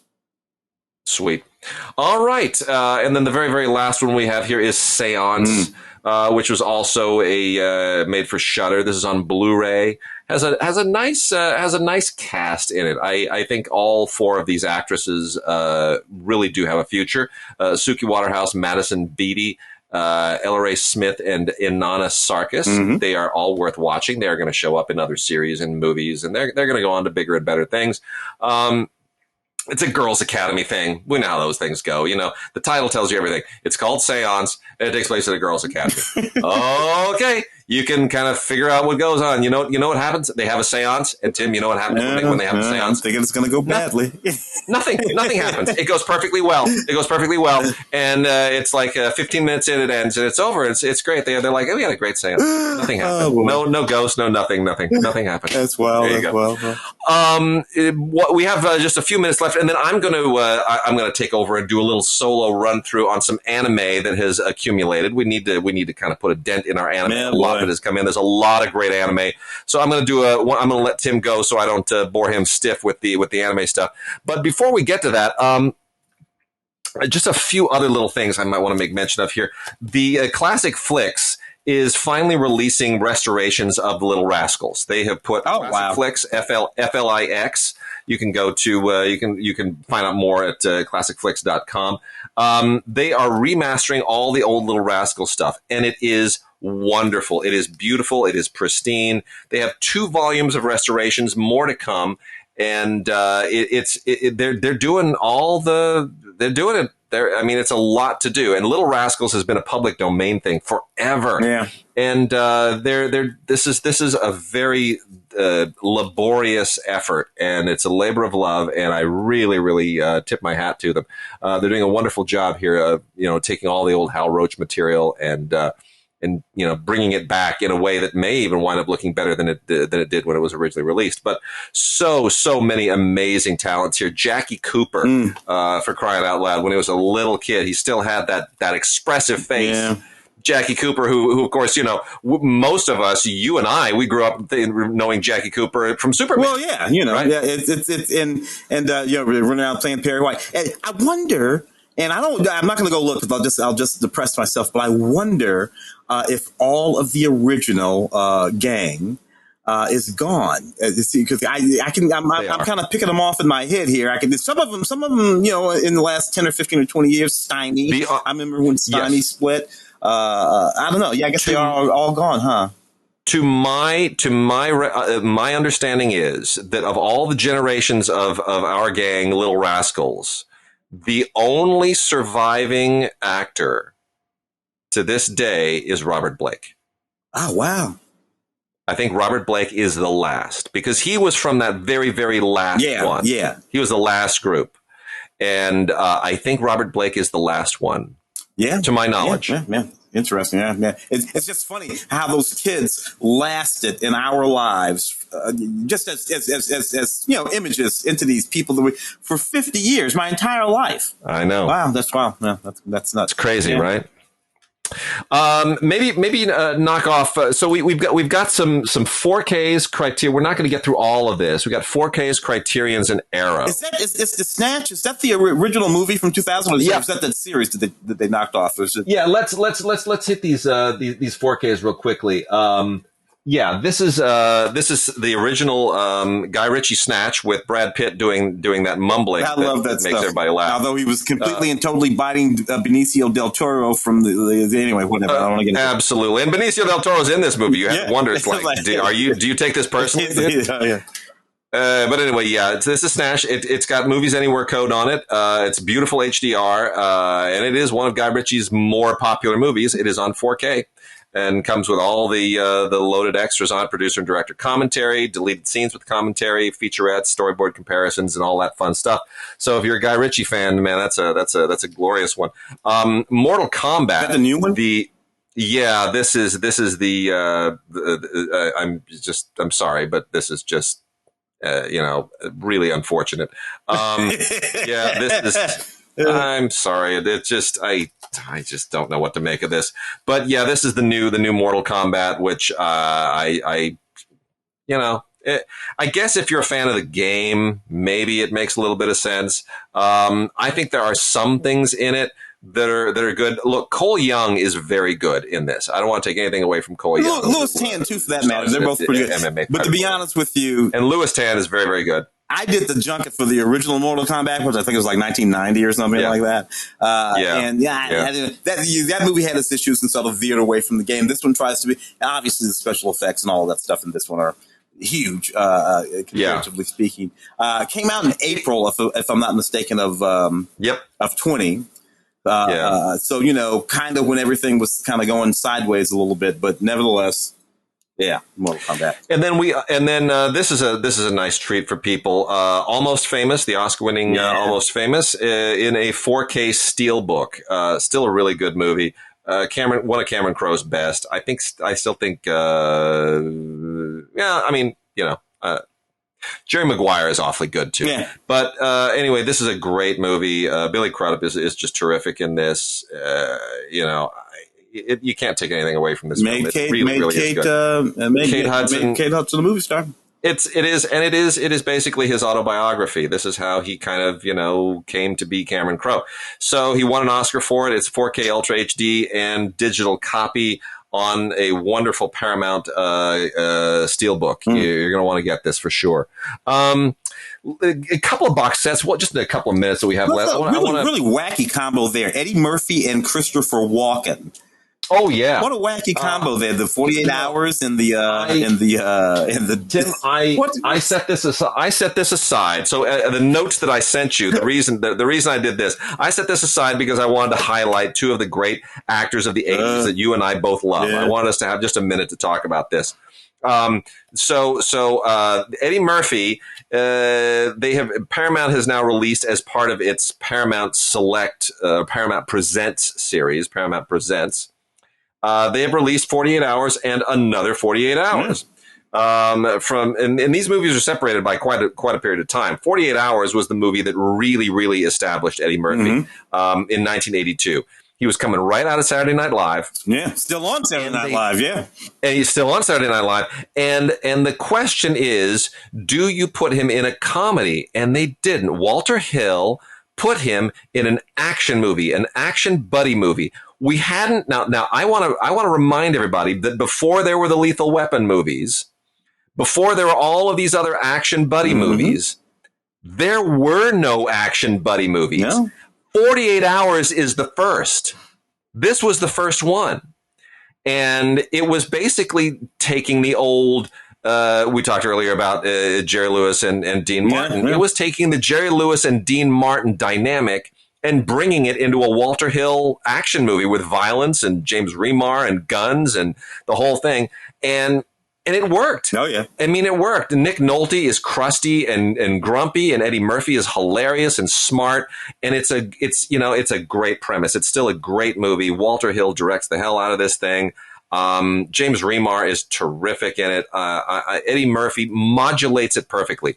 Eddie Murphy's career would not have been the same without this movie. Oh, wow. Because he plays the drama and he plays the comedy, and he plays them both beautifully. Yeah. He knows how to modulate. Yeah. It's brilliant. Yeah. His energy level is fantastic. Nick Nolte is really great in that movie too. Roger Spottiswoode, one of the writers. Yes, that's right. Of 48 Hours. Another 48 Hours. Fantastic. Yeah. Now, another 48 Hours in 1990. How do you feel about that? Doing it again is doing it again. I remember seeing the movie in 1990 and actually enjoying it on the day. Haven't seen another 48 Hours since. 48 Hours I've seen 150 times. So, I don't know, perhaps that says something about it. Yeah, I agree. Christopher Walken, I want to make mention of the collector's edition of Dead Zone from Shout Factory. David Cronenberg directed Dead Zone, in which Martin Sheen plays a guy who wants to be president. Little did we know that on television he would eventually become president. Yeah, different kind of president, but nevertheless. Yeah. But it's so weird and funny watching it, knowing that in hindsight. It's so weird. In any case, The Dead Zone has also become a television series, but nothing like the original adaptation of Stephen King's book by Cronenberg. I think this is an amazing movie. I think it really is one of Cronenberg's best. I think it's one of the best adaptations of Stephen King. I think it's just a perfect mix of people, and Christopher Walken should have at least been Oscar nominated for this. Yeah, great cast. But let me now take us then quickly to more recent Christopher Walken. Christopher Walken in Percy versus Goliath. Tim, I don't know if you saw this. I covered this on Film Week. Yeah. It's out only on DVD, not on Blu-ray. But this is kind of an amazing story.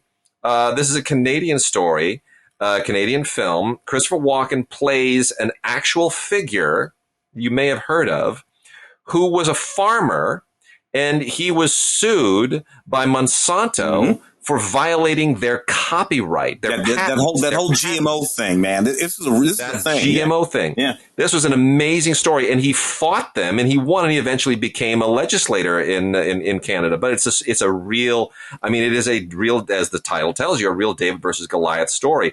This is a guy who, just because his crops were accidentally contaminated by Monsanto and one of their GMO patented yields, that they then went after him and tried to destroy him. And he said, hey, man, I can't be held responsible just because something fell off a truck or whatever. Yeah. And it's a really fascinating story. Well, because the wind blows. Duh. Yeah.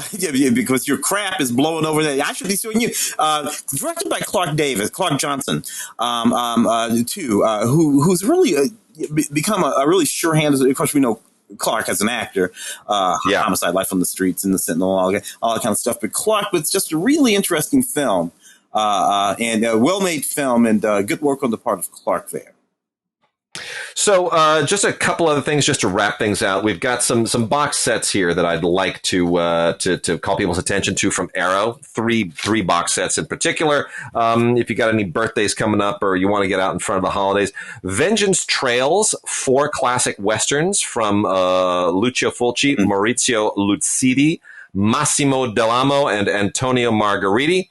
As you can tell, these are not spaghetti westerns. No, these are all spaghetti westerns, and the films are Massacre Time, My Name is Pecos, Bandidos, and God Said to Cain. It's really, really fun. These are otherwise overlooked spaghetti westerns, and it's nice that they put them into a box set so that people could, discover them as a group. They do belong in the canon for sure. Weird Wisconsin, the Bill Rebane collection. This is quite a trip. I am, of course, as everybody knows, a huge fan of exploitation films, and I was totally unaware of this. This is an independent filmmaker, Bill Rebane, who worked entirely in Wisconsin.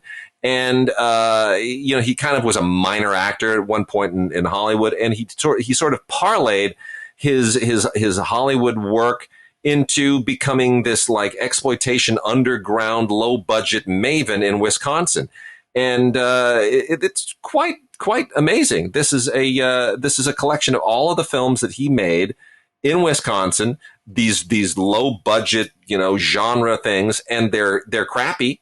But they're fascinating because it's a Wisconsin film industry. It's the only one that ever existed. And they compile all this into this really interesting box set with tons of new interviews, a 60-page collector's booklet, some rare short films, even outtakes and whatnot. They've done an amazing archival job of putting together all of this stuff. And it is a totally and completely fascinating look at this moment. 6 films and then a documentary about Bill Rebane.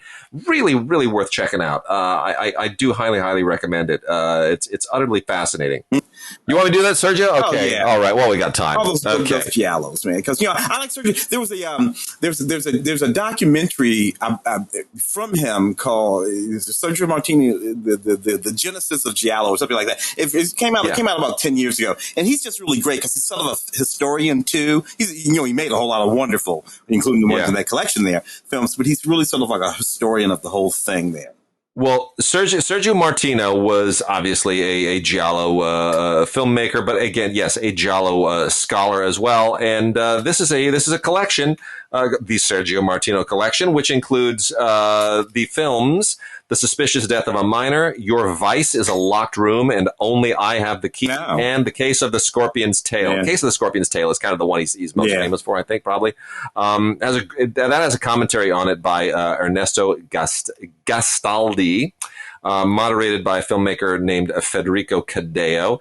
That is an Italian commentary. That's an Italian language commentary. Just warning you, you're gonna read it in subtitles. It's a little bit weird. It's the first time I've ever done that. I had a commentary that I had to read while watching the film. But it's very, very interesting. Case of the Scorpion's Tail is a very underrated movie. And there's also an interview on here with Sergio Martino and a bunch of other really great extras. I gotta say, I don't think Your Vice is a locked key and only I have the key is a locked room and only I have the key is a very good movie, but I love that title. Yeah, it's killer title. Yeah. It's a killer title. And The Suspicious Death of a Minor is also very, very good. That has an audio commentary by Troy Howarth, who wrote the book, literally the book about 50 years of Italian giallo films, which is very, very good. That does not have subtitles. And then there is also an interview with Sergio Martino on that one as well. So yeah, Sergio Martino, really interesting figure in that particular genre and in Italian cinema in general. And 3 films on the Sergio Martino collection from Arrow. Sweet. All right, with that, Tim, I'm going to let you go, and then I'm going to dovetail into some anime here. I don't know if you've seen lately, but their anime is even showing up on. I've been watching the Olympics, and there's like anime television commercials now. Oh, it's fantastic! Plugging fast food. It's ridiculous. I'm watching. I'm like, this is a fast food commercial done with anime. I don't understand. I don't need to see my French fries in anime. What the hell are you doing? So it tells you anime's gone mainstream. It's gone mainstream. It absolutely has. My little niece. Cameron, who of course you've met, graduated from Washington University in St. Louis and design. She got a job right away. And what is she designing? Mostly book covers, but in a sort of anime style for these books it's just absolutely fantastic. So there it is. Great. There it is. Yeah. Good on her. That's fantastic. All right. To the audience, I say I'll see you next time we record. I'll let Wade finish up what he's got to do here. And we are now going to wrap the show out with a little bit of anime coverage. We haven't talked about anime in quite some time, and a lot of it has come out. Anime comes out on a regular basis, but streaming leaves anime a little bit out in the cold, although Netflix, paying attention to certain anime properties, has done a very good job in raising the profile of some of these shows and these properties, and people now seek them out in other forms and some of the earlier versions, and so Netflix has done a service there, but most of it still kind of tends to fall between the cracks. First one that really is worth mentioning is really interesting. This is the first 3D CG animated feature film from Studio Ghibli. It's called Earwig and the Witch. This is directed by Goro Miyazaki, not Hayao, but Goro. And it's interesting. It's the first of 2 franchises that we have here that are kind of based on a certain Anglophile sensibility in anime, which a lot of people who follow anime, they understand that there's a certain Anglophile or a Europhile sensibility that shows up. A lot of stories take place in France and England and Germany, and not all anime is mecha. Not all anime is necessarily Japanese centric and Japanese culture. So Earwig and the Witch is basically a girl-centered Harry Potter story. The centers around a young English girl growing up in an orphanage, and doesn't really know that she comes from magical lineage, that her mom was a witch, and then she is taken in by this couple and adopted, and sort of learns about her legacy and her lineage, and her destiny is manifest in the process. This is part of the Studio Ghibli and deal with G Kids, and Studio Ghibli and G Kids have released a lot of stuff in tandem, and this is actually really quite good. It's a nice set, has a lot of it's a nice packaging, sleeve, has a sleeve on it, and has some extras on it, storyboards and interviews with voice talent and featurettes. It's good. Earwig and the Witch from G Kids. Also, as long as we're talking about the Anglophile sensibilities, we also have Emma, a Victorian romance, seasons 1 and 2. This is kind of in keeping with the inspiration here is clearly the writings of the Bronte sisters. And it kind of comes also by way a little bit of Downton Abbey.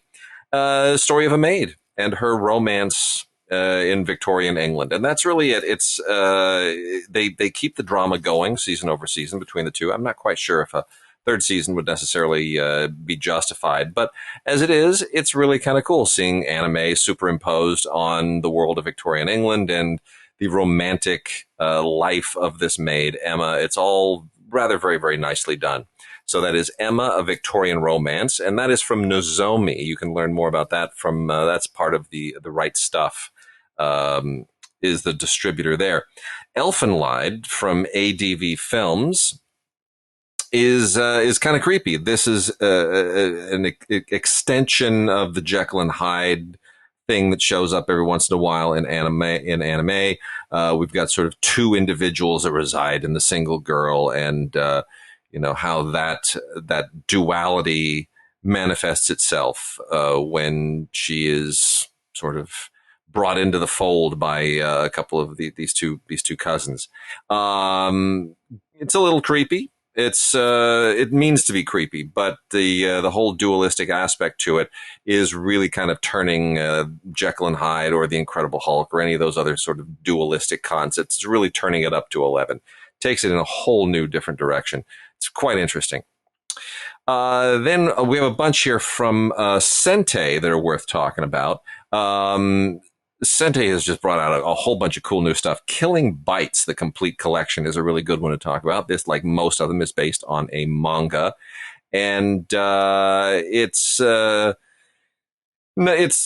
the werewolf vein. It's humans who can transform into beasts or who live kind of a dualistic life, part beast, part human. This is a big thing in Asian mythology. It kind of finds its home a lot in anime. Humans who are kind of, part something and part something else. And here they are called brutes, and they're kind of like Dr. Moreau figures. They have human brains and then beast body parts. In any case, the mythology here is a little bit convoluted and takes some getting used to, but it certainly does have its moments. Baki is a really, really interesting show. This is one of many anime series about Baki. Baki is son of ogre. It's, kind of a fierce and ambitious underground mixed martial arts fighter. And that's the world that this takes place in. Netflix has sort of popularized this, but there have been a number of these series over the last 20 years or so. This one is brand new. And this is based on the Most Evil Death Row Convicts manga storyline. That's the one that sort of fuels this. There's a number of manga storylines around Baki, and the Most Evil Death Row Convicts is the story arc that this one is based around. It's 26 episodes, 3 discs, and all of these, by the way, are on Blu-ray. That is also from the Sente Library. It's pretty brutal animation. Kind of a shallow story. If you follow the Baki thing, it really sort of is a little bit repetitive, but people watch it basically for the action, and that's what it is. Karakuri Circus, the complete collection, again, based on a manga. And this one is this is sort of an unusual world that this lives in. I guess it's a thing to perhaps in Japan to want to become a puppeteer, but that's what this is sort of about. This is about a boy who becomes very, very wealthy, and his aspiration is to become a puppeteer. And there are some others here, some other figures. One of them is kind of has sort of a strange kind of neurodiverse affliction, we could say. I'll sort of leave it at that. And they all have to sort of band together to fight this strange breed of like they're not mecha, they're like sort of robots. In any case, it's the emphasis on the circus part of Karakuri. It is a peculiar group of heroes with peculiar aims and very unusual adversaries. And you were really watching this just kind of for the extreme of it. It is interesting, but it really is kind of an acquired taste. Sword Guy is quite beautifully drawn, very, very nice. Also, again, based on manga originally. This was from, I think, about 2016. So this is about 5 years old. And it's sort of as the title would suggest, it is swordplay stuff, but it's like it's updated modern day swordplay stuff, and it's all about a a hero who, has to takes this sword, this incredibly remarkable sword, and it becomes a prosthetic limb, and he then becomes, a sort of mythical hero in the usual Joseph Campbell hero's journey vein. But nonetheless, Sword Guy, the animation, is as extreme as it sounds. It is actually really, really beautifully animated, very nicely drawn. Not quite so nicely drawn, but still engaging on a certain level, is Dororo. This is the complete collection of Dororo, which began as a 2007 film based on a 1960s era manga. And this is a kind of an unusual story. It's not the most interesting if you aren't deeply invested in sort of feudal mythology. It has a lot of it requires, I think, a little bit of you need to be pretty deep into anime of this type. Anything that sort of develops these feudal mythologies and all of their various subplots and eclectic characters. You sort of have to hit the ground running here. It's not the most accessible, but if you can get into it, Dororo, the complete collection, is fairly engaging. Mysterious Girlfriend X. What can I say about this? This is for people who like the whole school thing, which is very, very much a part of anime. We talk about it all the time. The drama that takes place in school. Sometimes it's supernatural. Sometimes it's centered around sports. Sometimes it's, very, very melodramatic. In this case, this is just a straight up relationship narrative. And, these, with a few twisted aspects to it that you aren't exactly kid unfriendly, but there's humor here that is probably needs a little vetting first. But nonetheless, as far as the genre goes, it is relatively inoffensive. To Love Ru Darkness is the third season of or the third installment of the long running and very, very popular To Love Ru story, and this has been around fair amount of time. The original series goes all the way back to, gosh, what is it? The early 2000s, I guess.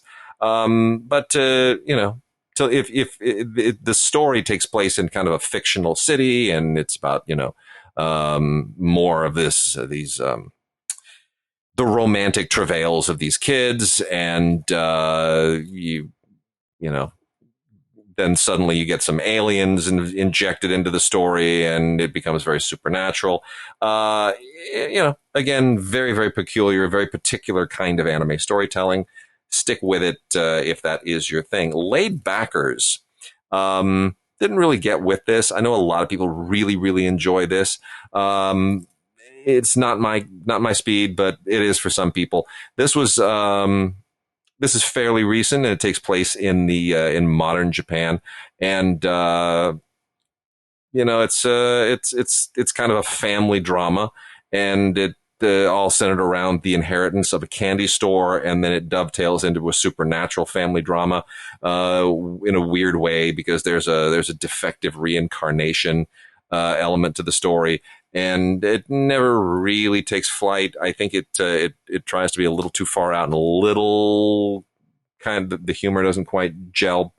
But again, it has a following, and I'm not necessarily part of that following. The fetishistic aspect of anime is on full display in Queen's Blade. Queen's Blade was, I think, also an inspiration for a video game at one point. But it has become, nonetheless, a very huge franchise in a lot of ways, and is very, very popular. And it's all based around this tournament, which is called the Queen's Blade, which happens every 4 years, like the Olympics. that sort of bestows the title of decides who's going to be queen in this particular area, this continent, this empire.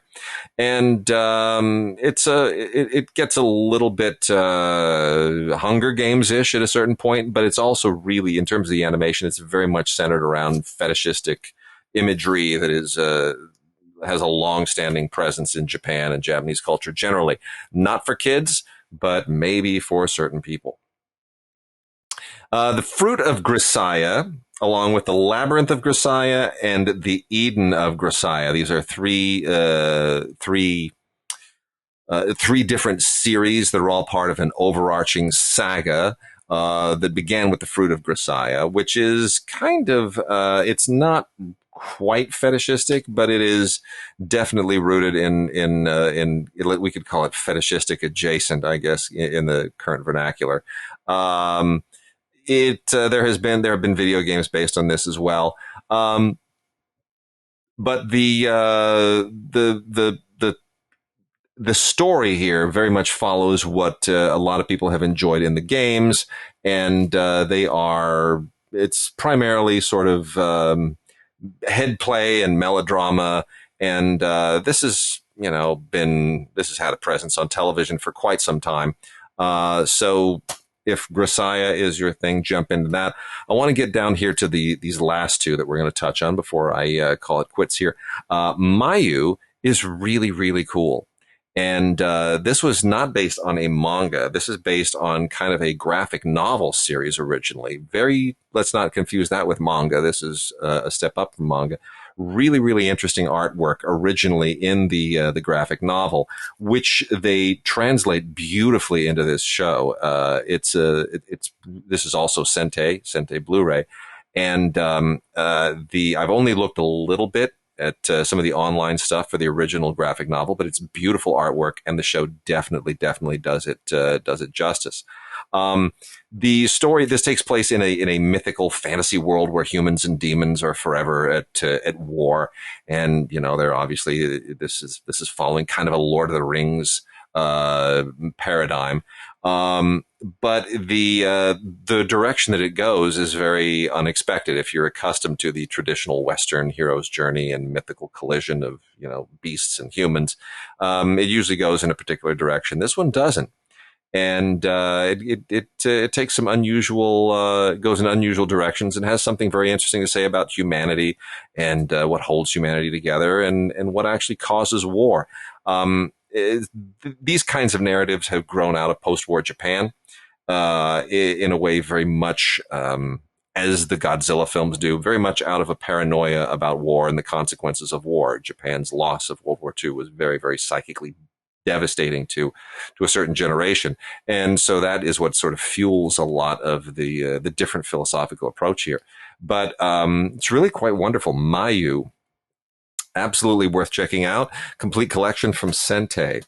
And then lastly, I want to talk about Knights of Sidonia. This is the complete series collection, and it is 5 discs, 24 episodes, really, really very, very challenging. This is, it fits firmly in both the mecha genre of anime, the cyberpunk futuristic mecha genre that includes everything from Robotech to even to something like Transformers. And at the same time, it's also very much in the same vein as things like Star Blazers and Space Cruiser Yamato, which is sort of Star Wars inspired, and some of it even predates Star Wars significantly.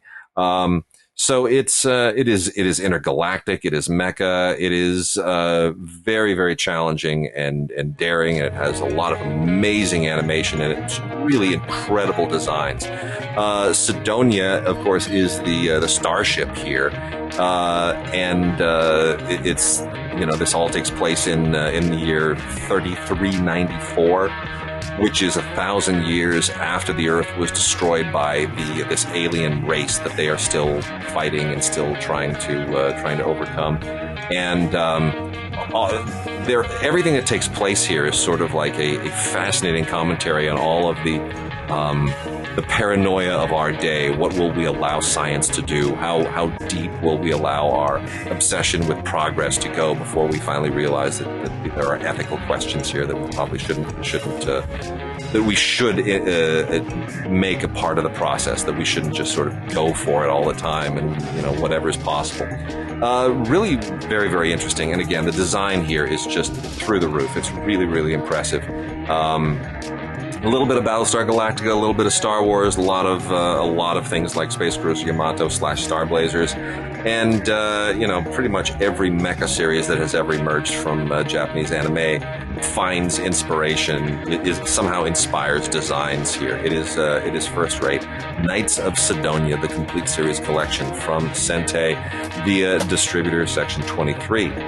We'll call it there, and we will be back. Tim and I will be back in probably about 2 weeks, sometime in the middle of August. And we hope you continue to have a good and safe time as things continue to be very, very unstable in the country. But wherever you live, whether or not there are surges, we hope you are taking every precaution. Stay safe, keep your loved ones safe, and hang in there. We're all going to get through this, and life will get back to normal.